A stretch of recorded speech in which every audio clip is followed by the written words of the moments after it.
Big news overnight that shakes to the core of India. Yes, that's right. I'm talking about the absence of Virat Kohli for the first two test matches for the Anthony de Mello Trophy against England. Is it just a coincidence that he also missed out on the other event, the opening of some temple in Ayodhya? We'll get to this very, very shortly. Apart from that, two super overs and then a tie. No, we're not making reference to the 2019 subterfuge that led to England winning the World Cup, but obviously the thriller in Bengaluru, where despite the absence of Wazma Ayubi, Afghanistan nearly scraped over the line. Do we go back to the bowl out or do we continue to have super overs? We'll also talk about the security guard who went through Australia's batting, Shamar Joseph.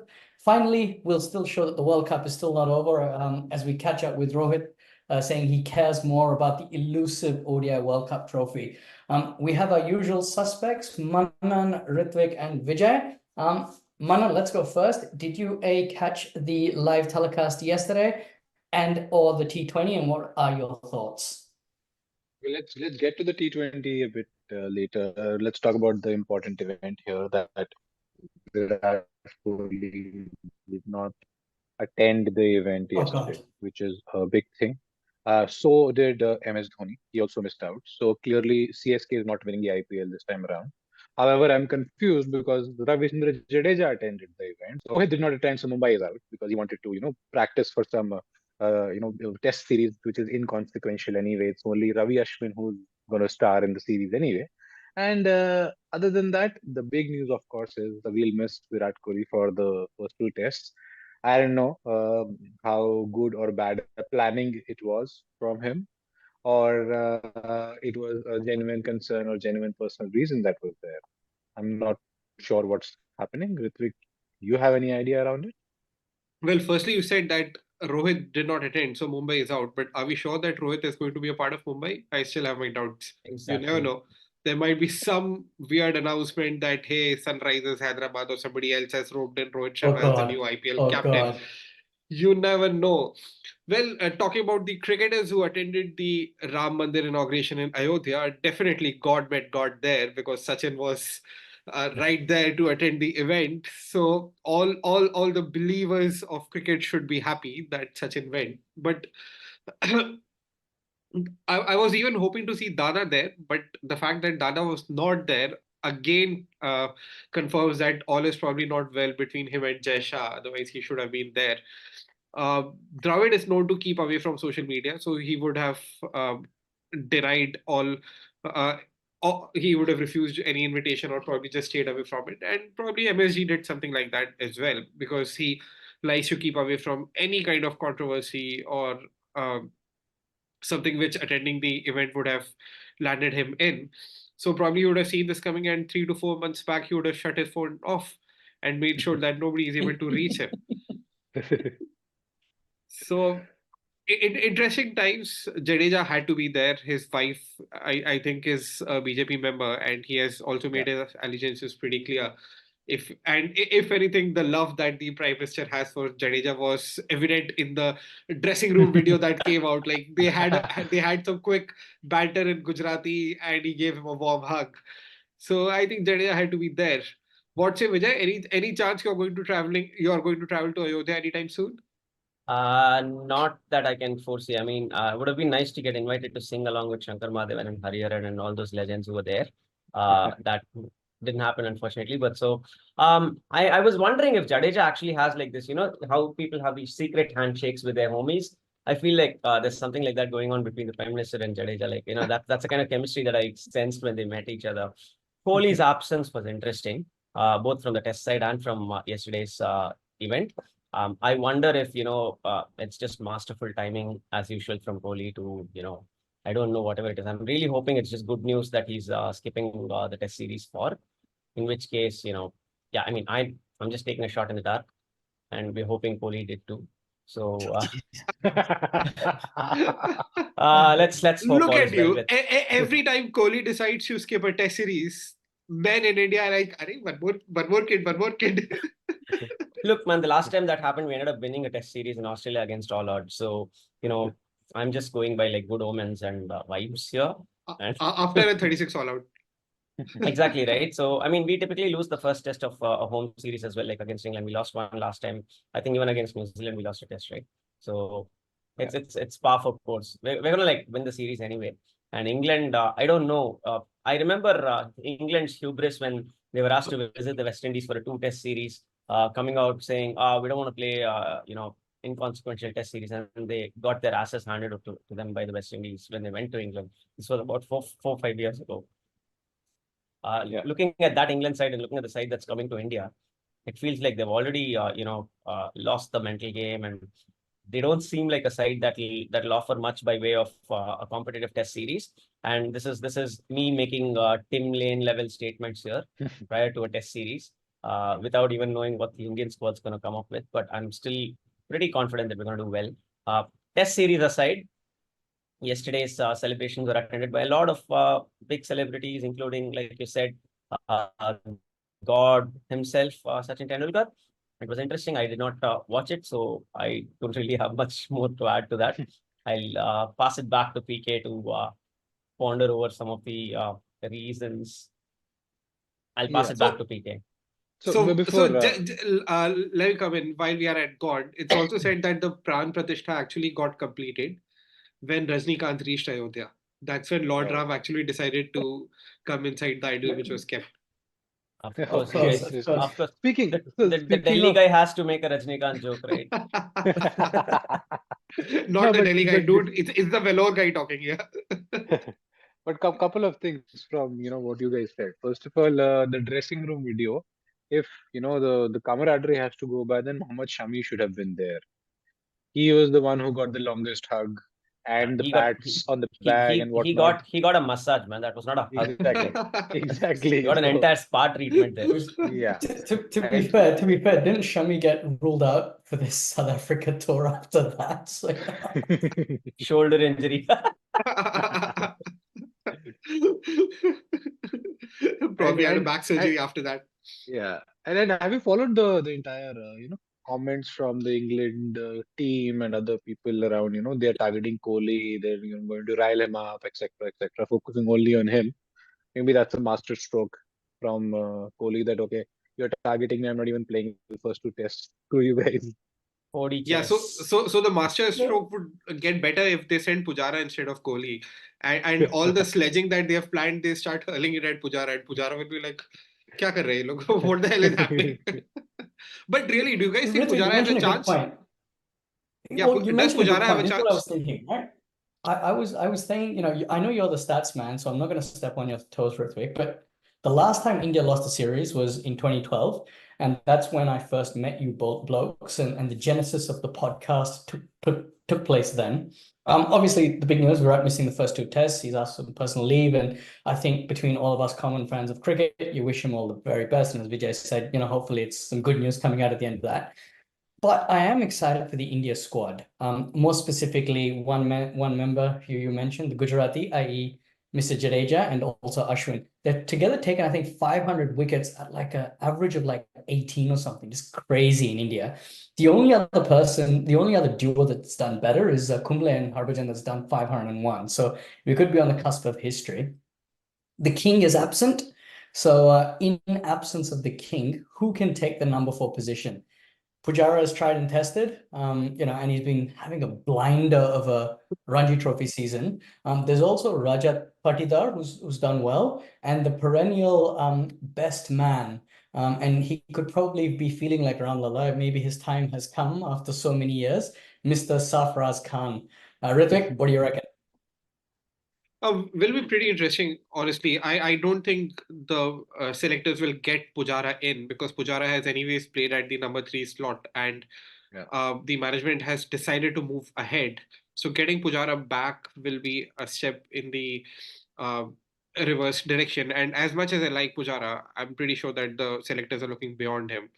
Not sure whom they'll get in. Probably Sarfaraz, probably Rajat Patidar. And I had read an interesting article about Sarfaraz that apparently while he has got a truckload of runs, he has got most of them at the number 5 position, if I'm not mistaken. And somebody had commented that if you actually need to break through from Ranjis into the national side, you have to be in the top 4. because Top by four. the time the number 5 comes into bat, the main bowlers have been taken off, the ball has gotten old, and that's probably a reason why Sarfaraz Khan has been missing out a lot. So will be interesting. Let's see what happens. I actually have a question to, some of the more experienced people on here, which is like, everybody except me.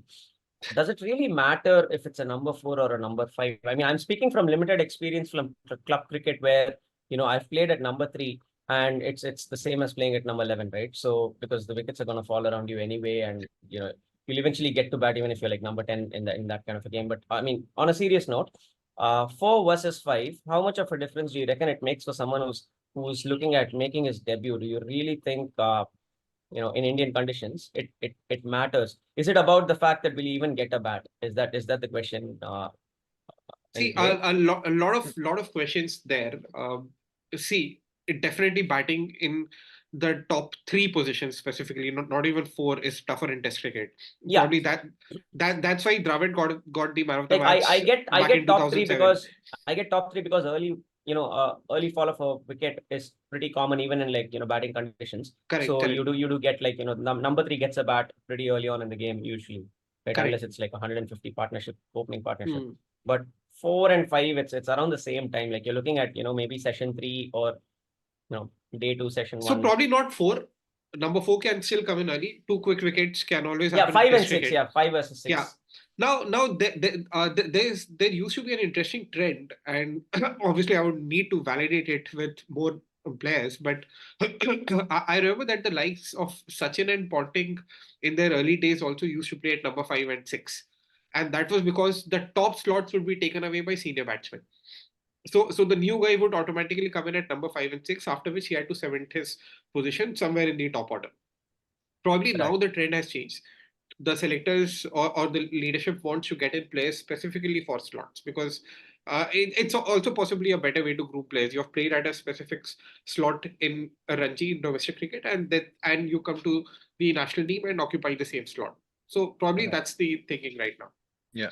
And frankly, I think ideally it should not matter who replaces Kohli right now, because the squad is assuming that if one player's fall off, there is a backup there. The person coming in should be almost the 15th preference, right? True. In the squad or 16th preference, right?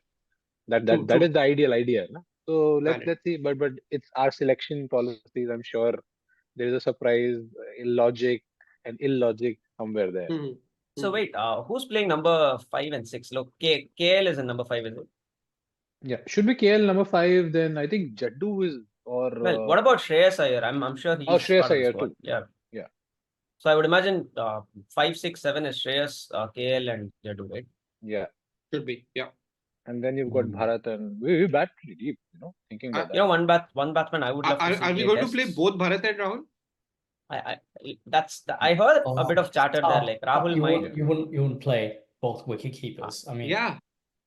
I mean, look, Rahul has batted, higher up the order in the past, so maybe Rahul might become the number 4. And Rahul has even opened. So Yeah. I mean, so is Steve Smith, but that didn't get into. That was a sight to watch, eh? We'll get to that, but we'll get to that. But Yeah. look, I reckon whoever the 11 is, it's going to be very interesting. England's got bugger all chance. But that being said, their Lions team, the England A team, did really well in the Prime Minister's stadium and the Prime Minister's home ground. The Indian Prime Minister's home ground. Ritvik, you're looking puzzled. The Narendra Modi Stadium. Yeah, bro. After the World Cup debacle, I've been facing trouble following Indian cricket, and I don't know what really you're talking about. So, as much as we'd like to go on, I must break the ice by saying that Mr. Vijay, who's an accomplished musician, has got a new song out in Telugu, one of his favorite languages to sing in. It's called Yatra 2. The movie's called Yatra 2, and it's based on the travels of Y.S. Jagan Reddy, who is now the Chief Minister of Andhra Pradesh. So, he's doing a biopic. So, Vijay, did you watch the 2020 series? And 2 good questions there. So I don't know what me watching the 2020 series has to do with having a song come out. But yeah, thanks for the shout out. Go listen to the song. It's called Chudu Nana. And I don't know if anyone watched the 2020 against Afghanistan. I certainly didn't. I did. Oh, you did? Well, I certainly didn't. One, because of the time zone, and two, because there was no Wasma Ayubi on the team there. Anyone who watched it, Vijay, what do you reckon?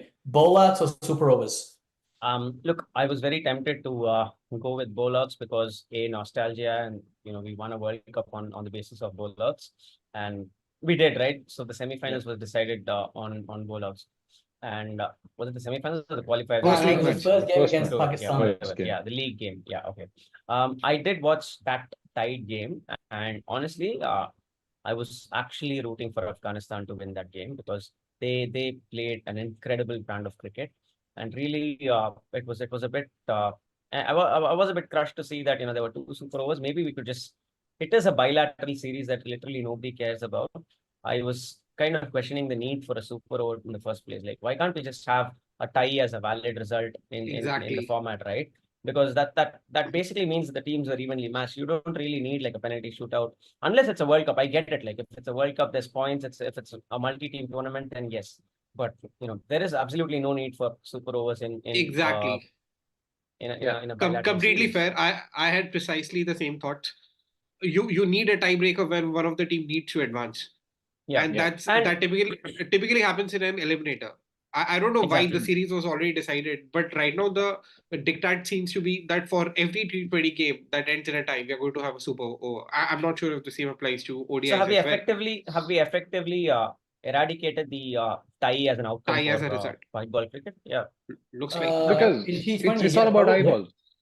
Yeah, it's all about eyeballs at the end of the day, right? Well, why is nobody else talking about first two games, etc.? It is because it no, was but I think we would have still spoken about this if this had been a tie.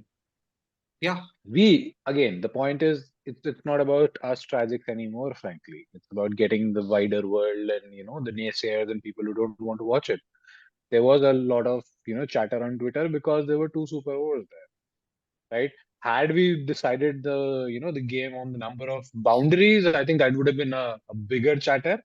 But then that's that they want eyeballs on the game.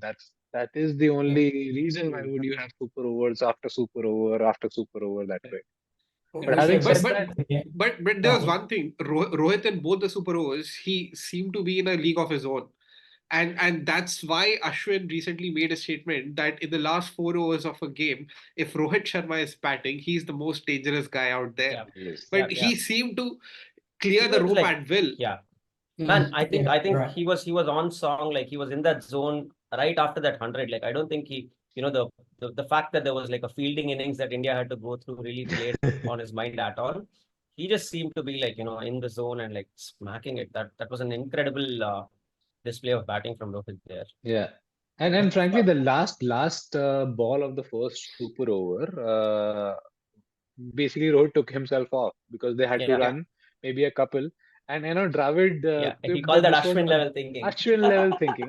Correct. What an adjective. And even that wasn't very clean because apparently there's a rule that if the batsmen who have been dismissed, they cannot come out and bat again. So was Rohit retired hurt or retired out? If he was retired hurt, then how did he come out and play again? The umpires could have stepped in, right? I had the same question because you can't retire yourself hurt unless you're actually hurt. So you will have to retire yourself out because retired hurt means you can come back and play, right? Exactly. And so if he retired himself out, then he shouldn't have batted in the second super over. I think they just took advantage of a lot of confusion which was there. Even Akash Chopra, the commentator, had no idea. He was on an altogether different plane. That sounds about par for Akash Chopra. Though. Yeah. Akash Chopra, Murli Kartik and Deep Das Gupta. I mean, did Sanjay Manjrekar have just kept talking something that no, these guys can't play, and then he's like, "Arey, Rohit फिर से वापस आ रहे." Did you guys watch the?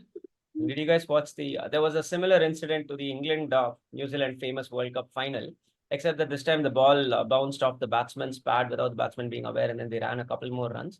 Both Rohit and Kohli were not very happy with it, and they were giving a lot of verbal to the batsman. At that point, I actually felt that it wasn't Afghanistan's fault that they went for the runs. Because they were not aware, it was not deliberate. Correct. And I wasn't a big fan of the way Rohit went and sort of bullied the batsman at that point. Neither me. If you have a problem, take it up with the umpire. Yeah. And honestly, that- the that too tiebreaker would Nabi. have never. So if you remember, then Virat Kohli did not throw the ball. Yeah. And he kept shouting, and that allowed the batsman to run an extra run. So had that Yeah. not happened, the tiebreakers would have never. I mean, the ball happened. is in play. Our umpire here, PK, will shed more light on that. But the ball was very much in play. So Virat Kohli was well within his rights to like affect a run out if he wanted to at that point. The ball is in play until both sides think it's no longer in play. That's basically the rule. I'm going to end it there by saying These are cricket rules for you. That's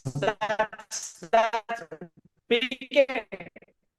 That was a really nice way of summarizing content. Tune in for more such tidbits next time. I'm going to leave with two things. I reckon the first thing is Rohit is untouchable within Indian cricket, all right? So we know that, unless, of course, it's Hardik Pandya, in which case he's eminently touchable. But the second thing they should have probably decided is rather than a super over or bowler, they should probably just look at how many people got invitations to the temple inauguration and decided the winner based on that. I am going to be arrested at some point in time, so I will quickly move to the next topic that we're going to talk about. Speaking of kings and commoners, I want to look at the West Indies. A mighty team now reduced to losing matches in 2 or 3 days. Out of the ashes rises a phoenix, and hopefully this is not a false dawn. Shamar Joseph, I don't know how many of you guys watched the innings. I did. It was back in my hometown of Adelaide. What a gun player. I just hope the West Indies take care of him and he's able to prioritize both leagues and test cricket, and we'll get to this very shortly. A lot of the other West Indian players should take heart from this. I mean, he did a great job. First of all, gets an opener who has 10,000 runs out, then manages to get a fifer, then makes a 50-run partnership for the last wicket, and the most alpha-est move of all, gets Steve Smith to tie his shoelaces in the second innings. I mean, that's just brilliant. It's like, hey, Steve, I got you out first ball. Just tie my shoelaces up for me, please. It's just, you know. And you know, Ritvik, Manan, Vijay, is this the resurgence of the West Indies and the resurgence that Test cricket needs? You first, Manan. I wouldn't say it's a resurgence that Test cricket needs or will get it. Yes, it could be a very glim hope of West Indies doing well. On the back of this guy's innings and the way he's batted, and Lara was all gung ho about him in commentary, although he's shit in commentary like Sachin Tendulkar, but he was all gung ho about him in the commentary, and frankly, it became frustrating. I mean, looking at Pakistan's game as well, right? Those key moments where you can just grasp the game and take it away from the Aussies, both of them faltered, and there were multiple moments in this test match as well. Had they not had the last 50-run partnership, which I think Stark and Nathan Lyon had, it would have been a different game. And then folding yourself out in the second innings while maybe 180 odd, which was a decent first innings score given the wicket and the way they performed. So it was frustrating to watch at times, but I think I hope they do better in the next innings. I'm of course looking forward to the way Shamar Joseph plays it. I hope it's not like another Jermaine Lawson kind of a career that happens with him. But all the best to him and the rest of the West Indies team as they come up, from the downturns that they have. I'm gonna go to Vijay, mate. As a not a former Aussie, still a current Aussie living outside India. What did you catch the game? What do you think? I caught little bits of the game. I was following the score. It is an odd hour because I wake up at 10 a.m. and by the time like half the day of the game is already over. It's happening in Australia. Look, I did watch Steve Smith's wicket, and that was pretty awesome because Steve Smith's the kind of really annoying bloke who thinks he knows what he's talking about, but he's mostly going on about, he's just talking nonsense. Also, I hate the fact that every time Steve Smith gets out, it's everybody else's fault but his. That's the kind of reaction that he gives. He looks at the wicket, he looks at the stumps, he looks at the bowler, he looks at his bat. He's like, oh, what the hell just happened? That shouldn't have happened. How can that happen when me, Steve Smith's batting? And then the guy goes on to like make, be very vocal about the fact that he should open in Warner's place. And what happens? Like, the first ball he faces off Shamar Joseph, he nicks one. And that looked pretty regulation to me. Like that was not a dangerous ball or any of that shit, right? This was just, destined to be Shamar Joseph's legendary debut. I just hope we don't remember Shamar Joseph just for this debut, and he gives us a lot more moments through his career that we'll remember him by. Knowing the West Indies and the nature of the board and the amount of teams that they've floated in the past, just the sheer number of players that come and go into that team, I really hope this is the beginning of a new order of West Indian bowling and batting. I was watching this YouTube video the other day about how Viv Richards' team popped a lot of blows when Aussies started doing the bodyline thing, and then they came back. Because this was because they had just won a World Cup that nobody had expected them to, and so the Aussies decided to pay them back. So in the Test series that followed the World Cup, they peppered them with short balls and basically injured all of the batsmen and mentally and physically bruised the Indies. But what happened? The result of that was the formation of the pace quadruple, or what do we call it? Like Quartet. The quartet, right? So the pace quartet that became legendary, and that resulted in like 15 years of West Indian dominance. I would really love to see West Indian dominance again. Like there was a poll in one of the groups the other day as to what our second most favorite team was, and it's definitely West Indies for me. So I really hope they can come back. I know this is wishful thinking based on one bowler's debut, but I'm sure there's like a lot of talent waiting outside. So yeah, let's hope they put up a decent fight in the second game. Ritvik, what do you reckon? Well, initially the description of Steve Smith's reaction that Vijay gave actually reminded me of Lakshman's reaction after he had once got bowled out to Shoaib Akhtar. I think this was a test in Pakistan, and he had pretty much the same look. So honestly, I don't think there's any sign of resurgence by West Indies. It's one good performance by one player in another test where they were thrashed eventually by Australia. And it's sad to see the way West Indian cricket has degraded, and that also gives me a topic that we should choose for another episode, that which, as per us, was the most closely fought era of cricket. And I remember back in the early 2000s or in the late 90s, there used to be this cable wireless test series which Australia and West Indies would play. And that would typically be a 4 to 5 match series. And it would be very closely fought. There was a test in, I think, 2002 or 2003 where Lara and Sarwan had this, and Chandrapal had centuries to chase down 400 odd against Australia. So this was the kind of West Indian performances that we were used to. And it's pretty sad to see the way these guys have degraded. But that said, I wish that somebody does what Clive Lloyd did 50 years back and brings all these small islands together and makes them play for that one flag. But see, the timing, that these times are different. More West Indian players are getting attracted towards club cricket. And there's a T20 league which is going on in Dubai right now. There's another one which is going in South Africa. And in fact, if you open Cricinfo, the top banners are right now occupied by scorecards of these games. And the New Zealand versus Pakistan T20 scorecard was somewhere else, probably at number 3 or number 4. So I really don't think West Indian cricket is going to come back. There are too many distractions. These are people who need money, who are probably the most talented ones. They have developed a liking for the shortest format of the game, and the likes of Chris Gale and all have set a kind of legacy in which they have entertained people all over, right? All over. That's what Chris Gale said, right? That I create international T20 leagues. So I don't think there's going to be any resurgence. West Indians will probably do well in playing club cricket, and West Indians, including Hardik Pandya and Kunal Pandya, also will probably shift and start playing more club cricket here and there. Fair point, fair point. Look, but before we go, Vijay, before I let you go, I want to actually talk to you because we've been talking to this on our WhatsApp group, right? 2020s, one-day World Cups and Test matches. And I know, Ritvik, you're going to talk about Rohit Sharma wanting to win that World Cup. I just wanted to get your thoughts, Vijay. What do you reckon how the world order should be in terms of these three games? I think Test cricket is the breeding ground of good cricketers. So that's like textbook cricket.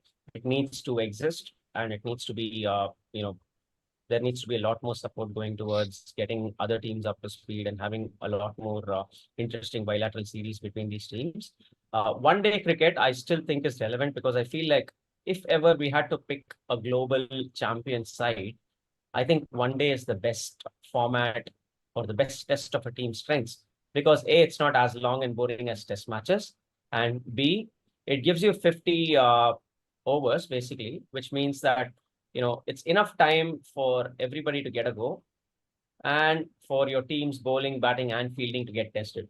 T20 is anybody's game. Like, one batsman, even a number 8 can come and change the game. Whereas one day, you need to hang in there. If a number 8 changes the game, then that's like an innings that you'll remember for the rest of your life, like Maxwell did against Afghanistan. So I think one day's relevance should probably be limited to World Cups, because bilaterals, I don't think have the kind of uptake that T20 has. And T20, well, I wouldn't mind seeing it relegated to just private leagues and a World Cup now and then. Not even too keen about a World Cup. We could have something like a Champions Trophy that makes it Yeah, more I interesting. think what we are missing right now in cricket and one day cricket also those try series and quadrangulars that we used to have. There used to Yeah. be a final and all those things, right? That's why Yeah. Ganguly's 11 was blamed every time because they never won any final before NatWest. Yeah, I think multi-team formats for one days will work with at least like Yeah. 4 teams. So quadrangular series, Asia Cups, and so on, and of course World Cups. But I think that's the relevance of one day. I still think a lot of T20 cricketers should be playing one day cricket just to build their temperament. I mean, we saw what happened to Shreyas Iyer when he was exposed to Test cricket. Like, he can't bat. So that's the kind of thing where one day cricket I feel like helps. And Test cricket, of course, is I'm like a tragic, and I don't think the colonial powers that invented the game would let Test cricket die because it's part of their culture. It's deeply rooted in their ethos. So I'm not too worried about the future of Test cricket, to be honest. Ritvik, thoughts? See, And I will I take leave on that note. So it's been lovely joining you guys. I do need to leave, so see you all. Bye. bye. See, honestly, I don't think it's up to us to decide. I may be a lover of Test cricket, but eventually the markets will decide. And Yeah. if what the kids are watching is these days is anything to go by, then the only form of cricket that stands a chance to survive is T20. The rest can get restricted to some elites watching it. And I'll just go back and quote what Rohit Sharma said the other day, a statement that made a lot of noise, that I have grown up watching ODI cricket. And that's why that's one trophy that I've always wanted to win. And I've grown up watching cricket is the important part. In 10, 15 years, there will be an RCB cricketer saying that I have grown up watching the IPL, and that's the one elusive trophy that I want to win for RCB. So it's pretty much a generational shift. That shift is going to happen. Not many players will make it to the test squad, but a lot more players will play IPL, and it's fine if they find it aspirational.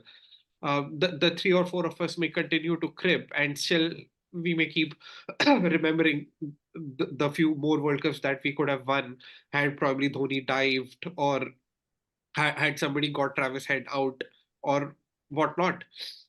But I think T20 is the future, and Test and ODIs are going to get restricted. ODIs are going to be a World Cup to World Cup format.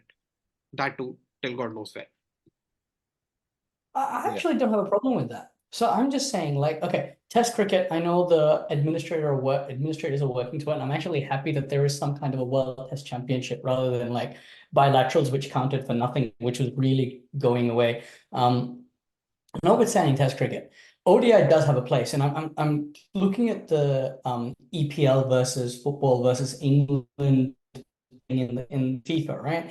What happens is you get all of these countries that play in these qualifiers, and then the World Cup effectively become the finals, right? That's what they call the FIFA World Cup. They call the FIFA World Cup finals, and then where no matter who you are, you have to play qualifiers. That's how Italy hasn't managed to play 2 World Cups back to back, right? Yeah, I mean, the lack of a team also raises quota and raises passion, as well as a team being included. And with IPL and T20 and restricting it to leagues, we've forgotten one thing.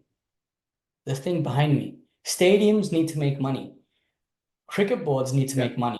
A league-based T20 stadium, especially in countries which have a culture of cricket, so India, South Africa, Australia, England, New Zealand, they won't make money off this. They make money off test matches and bilateral T20s. India versus England, India versus India, Australia versus England, they sell out T20s. So you will probably have bilateral T20s. You might have you'll have leagues, you'll have World Cup T20s. ODI World Cup, as you all said, it could go one way or the other. And test matches, Michael Vaughan made a very nice case. He said, create a window, just like we created a window for leagues. let's create a window for test matches. Now, it could very well be like a 6-month window to coincide with the Northern Hemisphere, India subcontinental winter, and the Southern Hemisphere summer, and so on and so forth. But, that's something we should do. Yeah. Before we leave, some other interesting news from the cricketing sphere. That is right. In and over at the IL20 league. Let's just face it, those 3 no balls are probably reminiscent or reference to the number of wives he's had and his average in the 2019 World Cup. But, the bloke just got married before the T20 league, right? I mean, he's probably thinking of doing something else during that time while he was bowling, and it may or may not involve balls. Manan, what do you think about it? Yeah, clearly the man has been overstepping in life as well.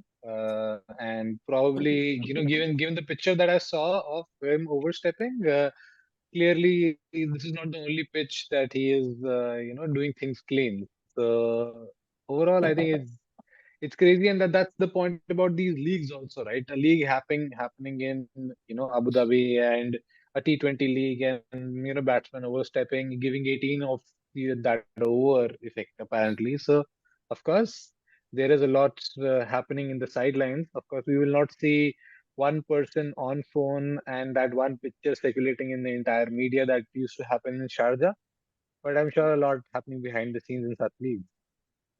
Well, that's true. That's true. Well, hoping all the best for everyone out there. And once again, our best wishes to Virat Kohli and his family. That's all we've got time for today. So we're going to have to wrap it up. Thank you very much for listening in. Please do subscribe to the Common Fan podcast to get updates. And until next time when we meet, happy cricket, whether it's watching, playing, or talking about it. Thank you and good night. Thank Bye-bye. you.